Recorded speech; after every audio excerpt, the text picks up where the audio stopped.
प्रबल वर्षार समग्र बौद्ध जिले में जनजीवन अस्तव्यस्त हो पड़ी।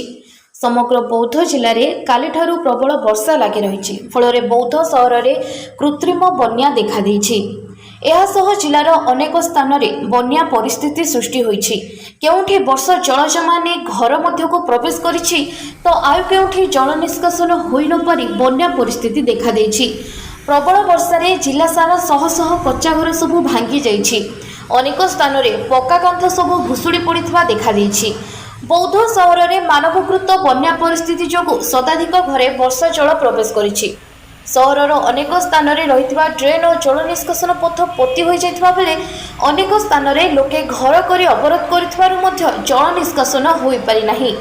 आज सकाळ सुधा बौद्ध अंचल में 184 मिमी वर्षा होता बेले कंटामाल अंचल में 60 मिमी और हरभंगा अंचल में 152 मिमी वर्षा होता रेकर्ड कर सदर ब्लॉक कमिरा ग्रामर जामुनाला उपर 5 फुट बन्या जल प्रभावित होगा फल 4टी पंचायत अंचल में जोगाजोग विच्छिन्न होईछि। जिलार अनेक अंचल में कच्चा घर सबु भांगी जाउथिबारु शीघ्र क्षयक्षति आकलन करे जे क्षतिपूरण जोगाई देबाकू दाबी होछि।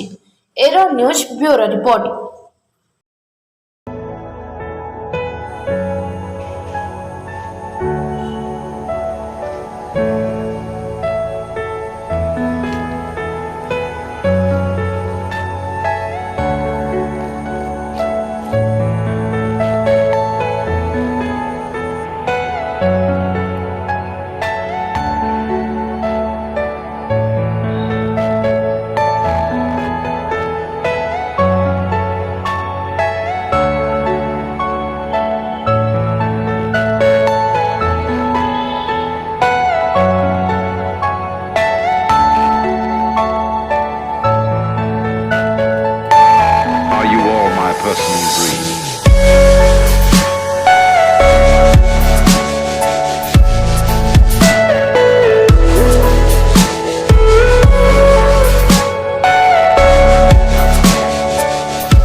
बर्तमान काली राति वर्षार प्रबल वर्षा होजे जहाँफल घर मान भी पानी पशि जाऊे मझे टे कमी वर्षा तो ड्रेनेज हो जाते वर्षा है पुणी पानी फुल अच्छे बर्तमान कहार तो प्रशासन भी ये दृष्टि शक्ति पड़ूना ड्रेनेज भी होना जहाँफल बसस्टैंड पानी आस